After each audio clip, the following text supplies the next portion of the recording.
mempresentasikan tugas kelompok dengan materi clustering dan Natural Language Processing atau disebut juga dengan NLP. Selanjutnya, kelompok saya beranggotakan dengan saya sendiri, Yogi Setio Praskoco dengan NIM 2105520001, dan teman saya ada Helvi Febriana Priyananda dengan NIM 2105520007, dan ada juga Mariana Puspitasari dengan NIM 2105520013, dan Khofifah Alivia Irara dengan NIM 2105520019, dan terakhir ada Delia Ayu Pangestika dengan NIM 2105520020.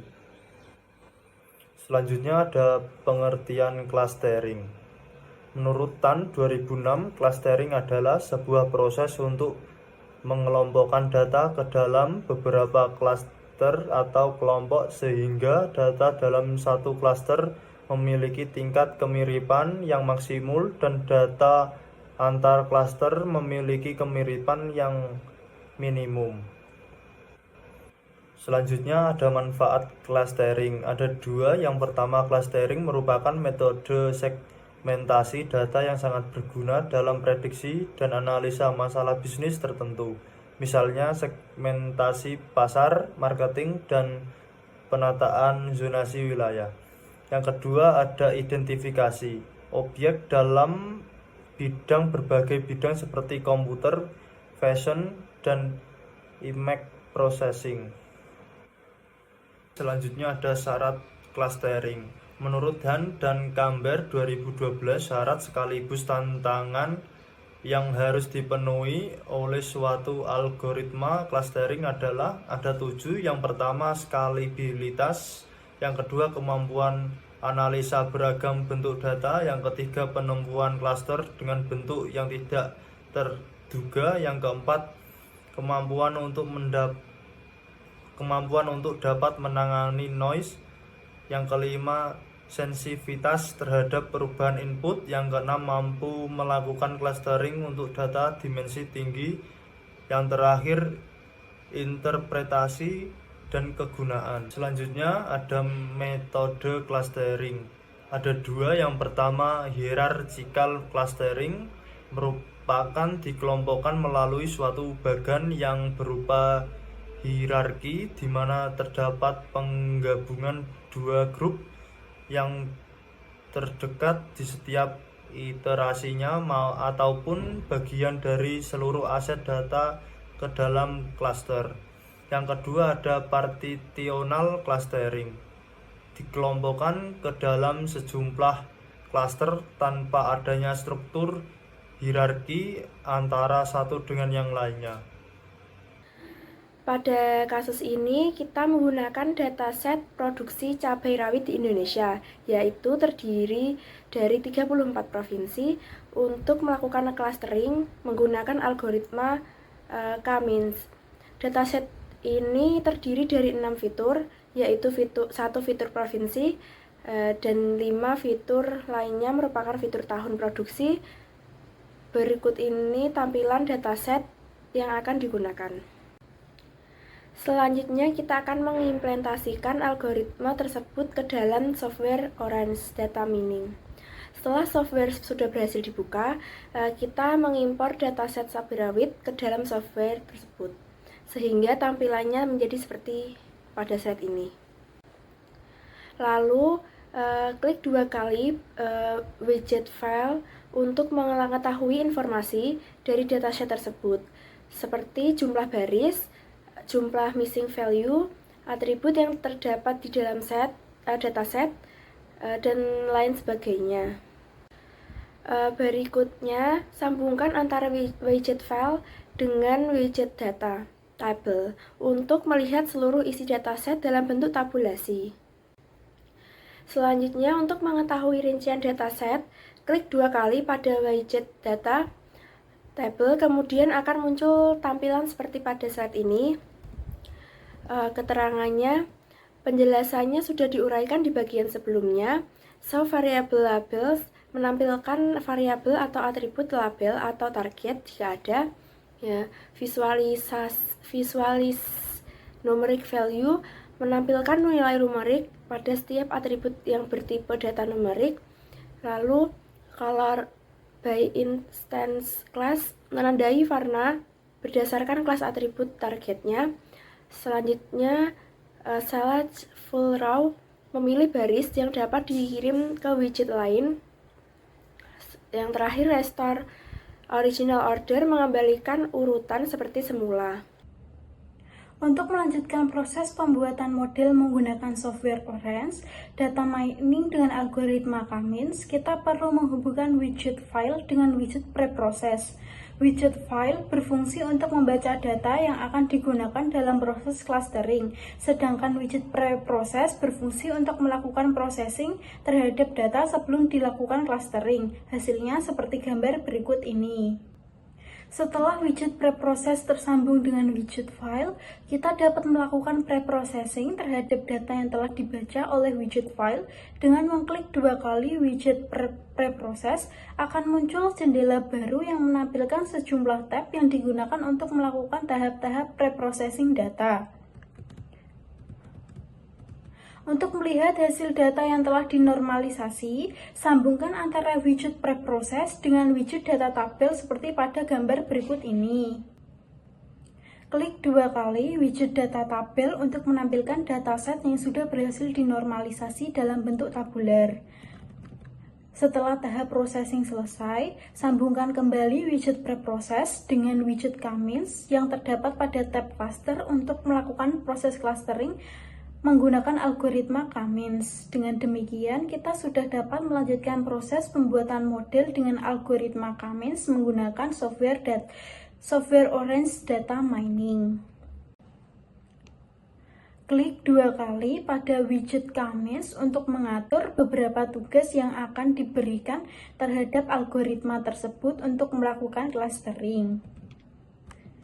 Fixed yaitu untuk menentukan banyaknya cluster yang akan digunakan. Dalam kasus ini jumlah cluster yang digunakan sebanyak 3. Form X to Y menentukan banyak cluster berdasarkan skor Silhouette atau membandingkan jarak rata-rata ke elemen di cluster yang sama dengan jarak rata-rata ke elemen cluster lain. Normalis column yaitu jika menu dicentang maka kolom dinormalisasi atau rata-rata dipusatkan ke 0 dan standar deviasi diskalakan ke 1. Initialization merupakan cara algoritma memulai pengelompokan. Terdapat 2 pilihan. Pertama adalah K-means, yaitu menemukan nilai sentroid awal secara acak, kemudian dipilih titik yang tersisa dengan probabilitas yang diporsikan dengan kuadrat jarak dari pusat terdekat. Kedua adalah random installation, yaitu cluster dipilih secara acak di awal kemudian akan diperbarui pada literasi selanjutnya. Setelah proses clustering menggunakan algoritma K-means selesai dilakukan, kita dapat melakukan visualisasi hasil cluster dengan menggunakan scatterplot pada software Data Orange. Widget scatterplot merupakan widget yang digunakan untuk menampilkan hubungan antara 2 variabel numerik dalam bentuk diagram scatter. Untuk menggunakan widget scatterplot, pertama-tama kita harus menghubungkan widget K-means dengan widget scatterplot dengan cara menyeret konektor yang terdapat pada widget K-means ke widget scatterplot. Kemudian pilih salah satu fitur numerik yang akan ditampilkan pada sumbu X dan fitur numerik lainnya yang akan ditampilkan pada sumbu Y. Setelah itu, pilih kolom cluster sebagai warna yang akan digunakan untuk membedakan setiap cluster yang terbentuk. Untuk menampilkan hasil cluster dari widget K-means ke dalam data tabel, kita dapat menggunakan widget data tabel pada software Data Orange. Widget data tabel merupakan widget yang digunakan untuk menampilkan data dalam bentuk tabel sehingga kita dapat melihat detail dari setiap baris data yang telah dikelompokkan dalam cluster yang terbentuk. Selanjutnya saya akan menjelaskan isi-isi yang ada dalam gambar ini. Yang pertama itu ada info. Info itu penjelasannya sudah diuraikan di bagian sebelumnya. Lalu show variable labels atau expression, yaitu menampilkan variabel atau atribut label atau target jika ada. Selanjutnya ada visualis numeric values, yaitu menampilkan nilai numerik pada setiap atribut yang bertipe data numerik. Lalu ada color by instance class, yaitu menandai warna berdasarkan kelas atribut targetnya. Select file rows, yaitu memilih baris yang dapat dikirim ke widget lain. Yang terakhir itu ada restore original order, yaitu mengembalikan urutan seperti semula. Kesimpulan pada clustering. Clustering pada data orange menunjukkan bagaimana teknik analisis data ini dapat digunakan secara efektif untuk mengekstraksi wawasan dari data yang kompleks dengan antarmuka visual yang intuitif dan berbagai alat yang tersedia. Orange memudahkan pengguna untuk menerapkan dan memahami berbagai algoritma clustering. Penerapan clustering yang tepat dapat membantu dalam pengambilan keputusan yang lebih baik dan penemuan pola-pola penting dalam data.